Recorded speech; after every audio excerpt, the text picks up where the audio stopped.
X account hack নিয়ে ব্যবসা করছে একটি দল। অভিযোগ জামাত আমিরের চোরাই পথে দেশে আর কোনো নির্বাচন হতে না দেওয়ার ঘোষণা।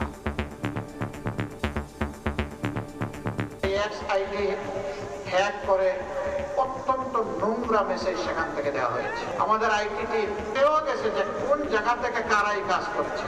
একটি রাজনৈতিক সংগঠন এই সব কিছু স্পষ্ট হওয়ার পরেও এইটা নিয়ে তারা এখন ব্যবসা করছে। ভাড়া করা মুক্তিযোদ্ধাকে স্বাধীনতার ঘোষক বানানোর চেষ্টা করছে মুক্তিযুদ্ধ বিরোধীরা, বলছে বিএনপি।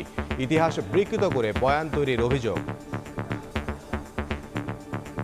একজন মুক্তিযোদ্ধাকে তাদের জোটে যোগদান করিয়েছে এবং অন্য কথায় বলতে গেলে ভাড়া নিয়েছে।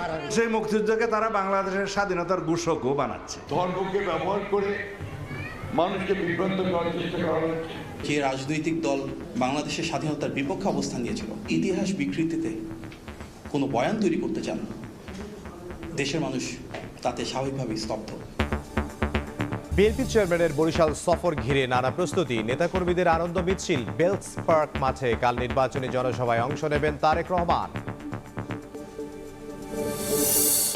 র্যাবের নতুন নাম স্পেশাল ইন্টারভেনশন ফোর্স। পরিবর্তন আসছে পোশাকেও। সহিংসতা কিংবা লুটের সব অস্ত্র উদ্ধার না হওয়াকেও চ্যালেঞ্জ হিসেবে দেখছেন না স্বরাষ্ট্র উপদেষ্টা।